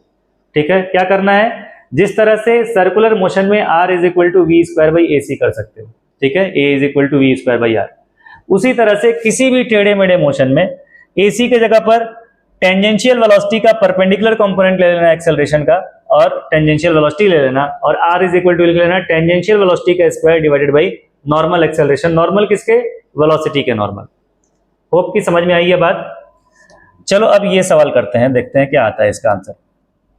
देखो, बोल रहा है कि पॉइंट ऑफ प्रोजेक्शन पे radius of curvature at the point of projection, point of projection पे बताना है रेडियस ऑफ कर्वेचर क्या होगा, और ratio of tangential acceleration and radius of curvature at the point of projection. तो देखो, ये पॉइंट ऑफ प्रोजेक्शन है। एक्सेलरेशन हमेशा इसका होता है g, ये थीटा एंगल से मान लो इसको प्रोजेक्ट किया गया। अब ये पॉइंट ऑफ प्रोजेक्शन पे जो वेलोसिटी है वो यही इनिशियल वेलोसिटी के ही बराबर हो गया। अब इस कर्व लाइन के, ये जो कर्व मोशन हो रहा है, इसका टेंजेंशियल वेलोसिटी ये यू ही हो गया। इसके परपेंडिकुलर जो एक्सेलरेशन का कंपोनेंट होगा, यही क्या होगा, हमारा नॉर्मल एक्सेलरेशन होगा। अगर ये एंगल थीटा है, यहां से यहां तक थीटा है, और ये 90 है, तो ये एंगल हो जाएगा हमारा 90 माइनस थीटा। और अगर ये 90 माइनस थीटा है, ये हॉरिजेंटल है, ये वर्टिकल है, तो ये वाला एंगल हो जाएगा थीटा। तो ए एन हो गया हमारा जी कॉस थीटा। ठीक है, जी कॉस थीटा। तो रेडियस ऑफ कर्वेचर, जैसा कि मैंने अभी बताया, क्या करोगे, v t square divided by a n. V t का मतलब हो गया u square divided by a n के जगह पर हो गया जी कॉस थीटा। ये रेडियस ऑफ कर्वेचर हो गया। दूसरा क्या निकालना है हमको, टेंजेंशियल एक्सेलरेशन। टेंजेंशियल एक्सेलरेशन आपको फाइंड करना है। टेंजेंशियल एक्सेलरेशन का मतलब कि इसके अलोंग, इस लाइन के अलोंग क्या एक्सेलरेशन होगा। इसके अलोंग अगर आपको एक्सेलरेशन निकालना है, मतलब जी का ये वाला कंपोनेंट निकालो, ये 80 हो गया। 80 कितना हो जाएगा, जी साइन थीटा के बराबर। 80 हो गया आपका जी साइन थीटा। अब जरा सा रेशियो निकाल के देखो, बोला कि 80 और आर का रेशियो बताओ क्या होगा। टेंजेंशियल एक्सेलरेशन है हमारे पास g sine theta divided by u square upon g cos theta, u square upon g cos theta. तो ये टर्म चला जाएगा ऊपर और बनेगा ये g square sine theta cos theta divided by u square. इसमें 2 से मल्टीप्लाई करिए, 2 से डिवाइड करिए। 2 से मल्टीप्लाई किए तो ये बना 2 साइन थीटा कॉस थीटा। तो g square 2 sine theta cos theta का मतलब हो गया sine 2 theta. G square sine 2 theta divided by 2 u square. 2 से मल्टीप्लाई किए, 2 sine theta cos theta sine 2 theta, और नीचे वाला 2 रह गया। तो ये आया आंसर आपका g square sine 2 theta divide by 2 u square. आई बात समझ में। तो यहाँ पर एक नया कंसेप्ट हमको सीखने के लिए मिल रहा है, क्या चीज, radius of curvature in any non linear टेढ़ा मेढ़ा मोशन। आई बात समझ में। प्रोजेक्टाइल के ऊपर भी लगा सकते हो, किसी के ऊपर भी लगा सकते हो। चलो और देखते हैं क्वेश्चन इसके अंदर। ये सवाल देखिए, velocity of a body of mass 2 kg is moving in XY plane. XY plane में चलते हुए बॉडी का वेलोसिटी दिया हुआ है, where t is time in second, power delivered to the body by the resultant force acting on it at t is equal to 5 second. 5 second पर power कितना होगा। तो पावर के लिए आपने पढ़ा है p इज इक्वल टू होता है f into v. Instantaneous at 5 second की बात कर रहा है, तो vector f dot v, vector f dot vector v, ये पावर होता है। अब फोर्स हमको दिया नहीं है, v तो मालूम है हमको। फोर्स कैसे निकाला जाए। फोर्स निकालने के लिए हम लोग कर सकते हैं force is equal to m into a भी नहीं दिया हुआ है, ए कैसे निकाल सकते हो, ए को लिख सकते हो d v by d t, इससे एक्सेलरेशन आ जाएगा।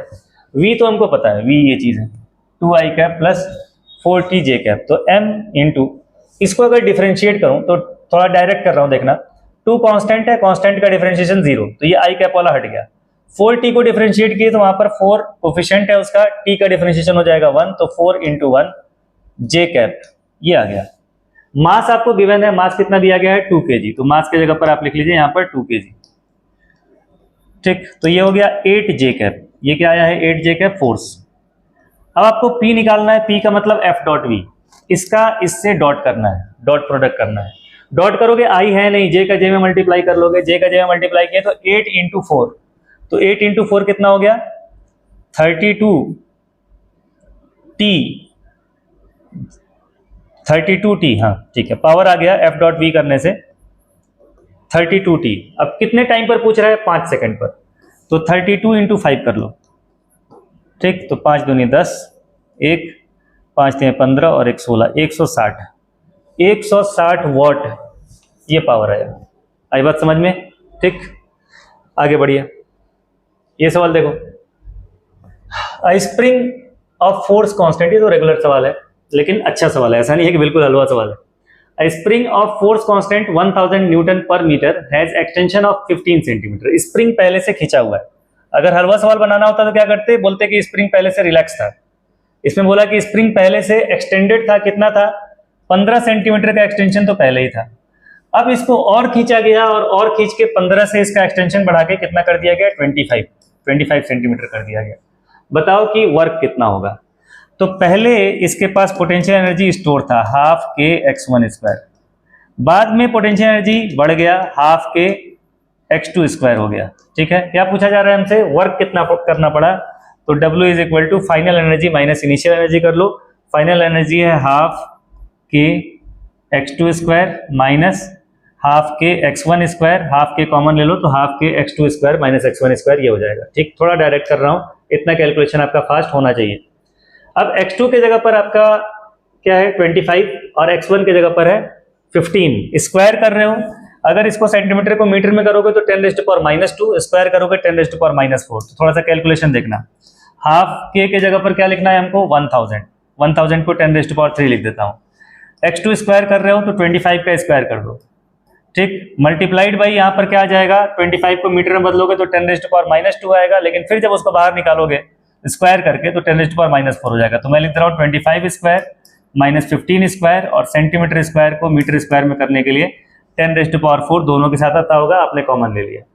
अब इसको सॉल्व कर लिए, 25 का स्क्वायर हो गया 625 और 15 का स्क्वायर हो गया 225 इंटू 10⁻, ये कितना हो गया 3 - 4 10⁻⁻1।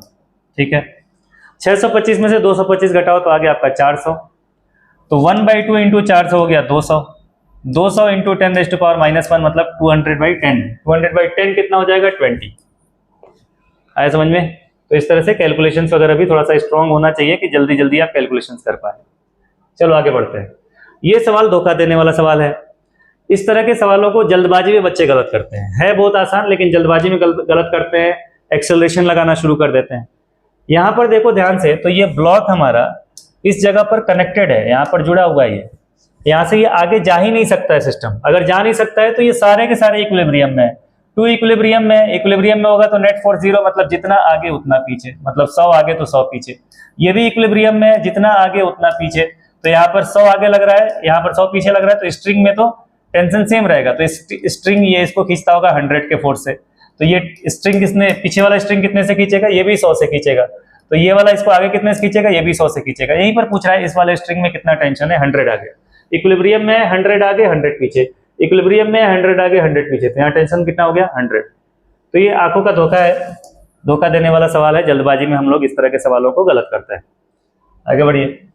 Work done bye centripetal force in 1 revolution on a particle performing uniform circular motion is 0 because.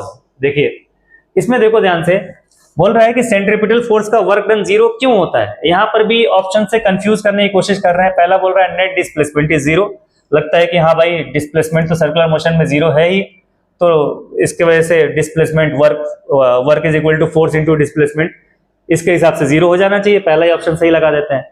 लेकिन सोचो जरा, अगर मैं तुमसे बोलता कि बताओ क्या सेमी सर्कल पर अगर चला, यहां से लेकर के यहां तक चला, अब work done bye centripetal force कितना होगा, तो अब भी तो जीरो होगा।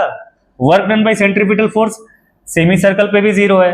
Work done bye centripetal force अगर कोई इस तरह से सिंपल पेंडुलम के जैसा चले तो भी work done bye centripetal force zero है।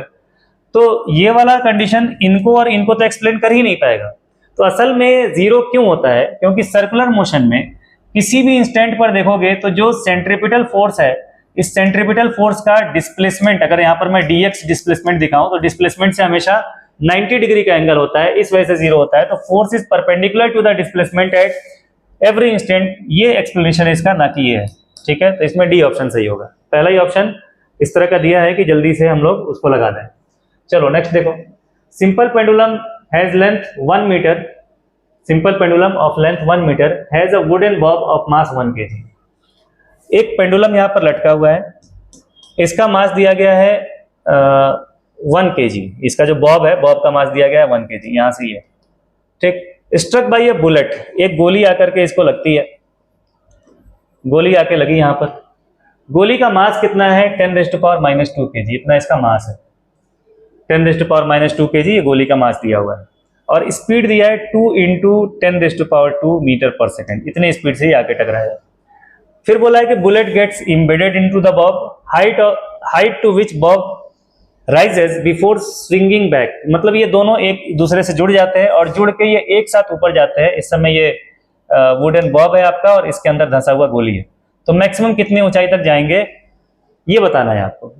इस तरह के सवालों में हमें क्या करना होता है कि एनर्जी कंजर्वेशन लगाना होता है, लेकिन एनर्जी कंजर्वेशन लगेगा गोली लगने के बाद। बहुत सारे बच्चे गलती इसमें ये करते हैं, सोचते हैं कि पहले तो बुलेट चल रहा था, ये चल नहीं रहा था, तो इनिशियल एनर्जी बुलेट का काइनेटिक एनर्जी 12mv², और फाइनली ये जाकर के रुक गया। अगर ये ग्राउंड से h ऊंचाई पर जाकर के रुका है तो फाइनल एनर्जी हो गया mgh। ये गलत है। जब गोली लगेगा, जिस इंस्टेंट पर ये टक्कर होगा, उस इंस्टेंट पर एनर्जी का लॉस होता है, और उस एनर्जी के लॉस होने की वजह से हम लोग डायरेक्ट बुलेट लगने से पहले की एनर्जी को फाइनल एनर्जी के बराबर नहीं कर सकते हैं। यहां पर एनर्जी का कुछ लॉस है। तो सबसे पहले आपको क्या करना पड़ेगा कि इनके टक्कर के बाद कॉमन वेलोसिटी क्या हो जाएगा वो आपको पता करना पड़ेगा। ठीक, कैसे पता करोगे, देखोगे कि कंजर्वेशन ऑफ मोमेंटम लगा के सॉल्व करें। इनिशियल मोमेंटम कितना होगा, नेट इनिशियल मोमेंटम, ये आपका बुलेट था, बुलेट का मास था 10⁻⁻² और इसका वेलोसिटी था 2 × 10⁻²। ये बुलेट का मोमेंटम हो गया, और इस बॉब का मोमेंटम कितना था, 0। उसके बाद क्या हुआ, गोली लगने के बाद दोनों जुड़ गए, और दोनों का मास कितना हो गया, बॉब का मास है 1 kg और बुलेट का मास कितना है 10⁻⁻² kg। 10⁻⁻² मतलब 0.01, बहुत छोटा, इंटू वेलोसिटी हो गया v। इसको अप्रोक्सीमेटली 1 मान लो, क्योंकि 1 + 0.01 1.01 होगा, 1.01 को लगभग 1 के बराबर मान सकते हो। इसको अगर सॉल्व करोगे तो ये कैंसिल हो जाएगा। 2 = मैं लिख दे रहा हूँ v, मतलब दोनों मिलके कितने वेलोसिटी से चलने लगे, 2 मीटर पर सेकंड के वेलोसिटी से। सही है, जब दोनों मिलके 2 मीटर पर सेकंड के वेलोसिटी से चलने लगे तो अब ये कितनी ऊंचाई तक जाएगा ये आपको पता करना है। इसी को रेफरेंस लेवल मान लो। इनिशियल एनर्जी है हमारे पास 12mv², जहां पर मास दोनों का मिला करके है, हालांकि दोनों का मिला करके भी लगभग बॉब के ही मास के बराबर है, = mgh, दोनों का मिला करके मास है m × g × h। ठीक है, height to which bob rises before swinging back. तो ये डायरेक्ट यही हाइट पूछ रहा है। इसमें ये एंगल वगैरह भी पूछा जाता है, तो वो सब नहीं पूछा गया इस सवाल के अंदर, छोटा सवाल है। मास से मास कैंसिल हो गया, और v² v कितना आया था 2, तो 1/2 × 2², 2² को 2 × 2 लिख दे रहा हूँ। g के जगह पर बोला गया है 10 ले लीजिएगा, × h, तो ये 2 से 2 कैंसिल हो गया। h = आ गया 2/10, h = 2/10, 2/10 का मतलब 0.2 मीटर। सही है, तो ये है, छोटा सा सवाल था, लेकिन बिल्कुल ऐसा नहीं है कि आपको देखते ही आंसर मिल जाए या किसी फॉर्मूले में वैल्यू पुट कर दें। 2 स्टेप तो करना ही पड़ेगा। अगला सवाल दिया है ये वर्नियर कैलिपर का। वर्नियर कैलिपर का बहुत बढ़िया सवाल है ये। इसमें भी अगर आपको कंसेप्ट मालूम है वर्नियर कैलिपर का तो कर पाएंगे, अदरवाइज फॉर्मूला रट के रखे हैं नहीं कर पाएंगे। इसमें बोल रहा है कि ये वर्नियर कैलिपर का कंडीशन था मेजरमेंट लेने से पहले। ये वर्नियर कैलिपर का कंडीशन है जब मेजरमेंट लिया जा रहा है, तो मेजरमेंट कितना है। ठीक, तो सबसे पहले इस फिगर को देख करके आपको वर्नियर कैलिपर का लीस्ट काउंट निकालना पड़ेगा। कैसे निकालोगे, देखो यहाँ पर ये 0 है, ये 1 है। 0 और 1 सेंटीमीटर के बीच में कितने खाने हैं, 1 2 3 4 5 6 7 8 9 10 डिवीजन है।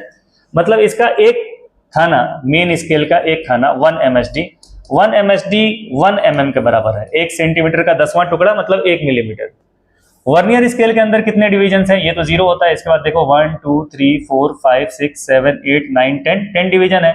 मेन स्केल के कितने से कोइंसाइड कर रहा है? 1 2 3 4 5 6 7। मेन स्केल के 7 से कोइंसाइड कर रहा है। मतलब 10 VSD जो है, 10 VSD 7 MSD के बराबर है। तो 1 VSD कितने के बराबर होगा? 1 VSD होगा 7/10 MSD के बराबर। 1 MSD है 1 mm, तो 1 VSD हो जाएगा 7/10 mm। ये हो गया 1 VSD। अब आपको लीस्ट काउंट निकालना है। लीस्ट काउंट क्या होता है? लीस्ट काउंट होता है 1 MSD minus 1 VSD, 1 main scale division minus 1 vernier scale division. 1 main scale division है 1 mm, 1 वर्नियर स्केल डिवीजन कितना है?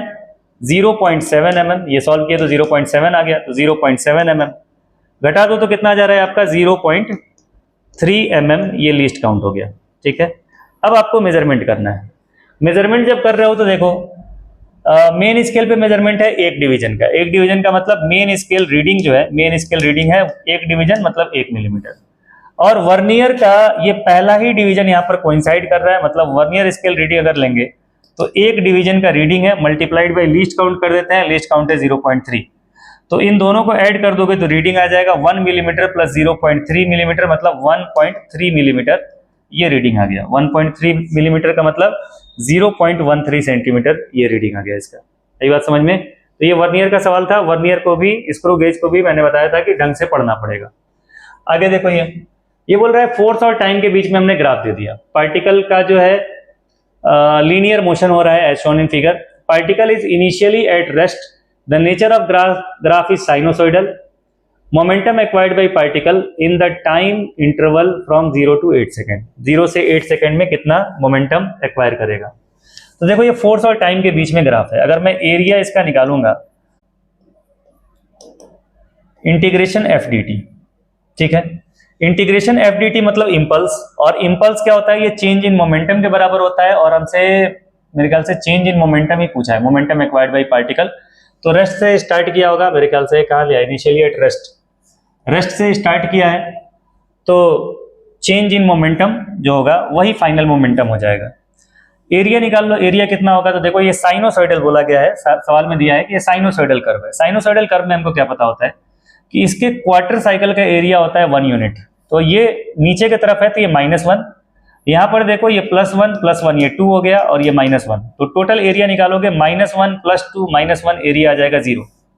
अगर एरिया 0 आ गया तो change in momentum 0, change in momentum 0 और पहले ये रुका हुआ था तो फाइनल भी ये रुका हुआ रहेगा, ठीक। तो फाइनल वेलोसिटी कितना हो जाएगा इसका?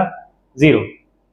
मोमेंटम एक्वायर्ड, फाइनल मोमेंटम भी हो जाएगा 0। Initial momentum 0, change in momentum 0, तो फाइनल मोमेंटम भी 0। सही है, चलिए आगे बढ़िए। ये सवाल देखो भाई साहब, आहा गजब, सोच समझ के बिल्कुल ऐसा सवाल बनाया गया कि सवाल किया हुआ तो है, छोटा तो है, लेकिन ऐसा नहीं है कि रेगुलर है। जरूर इसमें कुछ नया मिलेगा, आपको सोचने की जरूरत पड़ेगी। बढ़िया सवाल। इस तरह के सवाल हमने बहुत किए हैं जिसमें बोला जाए कि कोई ब्लॉक किसी सर्कुलर ग्रुप के ऊपर ऐसे घूम रहा है, बताओ कितने फोर्स से उसको धक्का दे रहा है, कितना नॉर्मल रिएक्शन आ रहा होगा। फ्रिक्शन भी पूछ लिया जाता है, कब टूट जाएगा ये भी पूछ लिया जाता है, सब कुछ है। लेकिन ये इस सवाल के अंदर क्या बोला इसने बोला कि ग्राफ बताओ। इसमें जब ये एक सर्कुलर ग्रुप के अंदर, सवाल पढ़ना ध्यान से, सवाल एक बार चाहे तो मैं जूम कर दे रहा हूं, ध्यान से पढ़ो। बोल रहा है सर्कुलर ग्रुप के अंदर ये ब्लॉक ऐसे घूम रहा है तो नॉर्मल रिएक्शन लगेगा। आपसे कहा जा रहा है कि ये जो नॉर्मल रिएक्शन है n, नॉर्मल रिएक्शन का वेरिएशन कैसा होगा, किसके साथ वेरिएशन पूछ रहा है? ब्लॉक के स्पीड के साथ। बहुत छोटा सा सवाल है। जब ये इस तरह से घूमेगा तो बाहर की तरफ रेडियली आउटवर्ड ये सेंट्रीफ्यूगल फोर्स लगाएगा कितना? mv²/r, बाहर की तरफ इतना फोर्स लगाएगा, ठीक। जितने फोर्स से ये दीवार को दबाएगा, दीवार उतने ही फोर्स से इसको वापस दबाएगा। Every action has equal and opposite reaction. तो बाहर की तरफ फोर्स लगा mv²/r, अंदर की तरफ फोर्स लगा n, ठीक।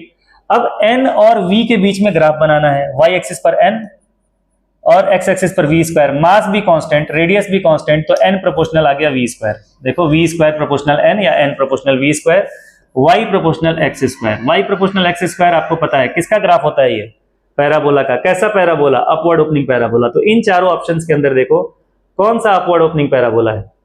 अपवर्ड ओपनिंग पैराबोला कौन सा इन चारों ग्राफ के अंदर? ये वाला है, ठीक है। छोटा सवाल लेकिन बिल्कुल नॉन रेगुलर सवाल है, इसको आपको सोचना पड़ेगा, थोड़ा दिमाग लगाना पड़ेगा। ऐसा सवाल नहीं है कि जो बिल्कुल करा कराया सवाल है। तो ये 20 सवाल हमने वोल्टा के नीट के टेस्ट से किए और आप देखिए 45 में से 20 क्वेश्चंस कितने बढ़िया ढंग से बनाए गए हैं। तो जब बाकी के जो क्वेश्चंस होते हैं वो क्वेश्चन भी ऐसे नहीं है कि बड़े आसान आसान सवाल थे, वो भी क्वेश्चन सोचने वाले हैं। मुझे ज़्यादा टाइम नहीं मिलता है, इसलिए मैंने सेलेक्ट करके खींच के इसमें से 20 सवाल निकाले आपको दिखाने के लिए, ठीक है। अगर आपको अच्छा लगेगा तो मैं इस तरह के सभी टेस्ट से जो अच्छे सवाल होंगे वो मैं निकाल के लेकर के आऊँगा। बच्चे क्या करेंगे, स्क्रीन को पॉज करके और क्वेश्चंस को लगाने की कोशिश करेंगे। क्वेश्चन अगर लग जाएगा तो बहुत अच्छी बात है, नहीं लगेगा सोल्यूशन देखिए। जरूर आप यहाँ पर कुछ ना कुछ बढ़िया सीख करके जाएंगे जो आपके नीट के लिए काम आएगा, ठीक है। Thank you very much.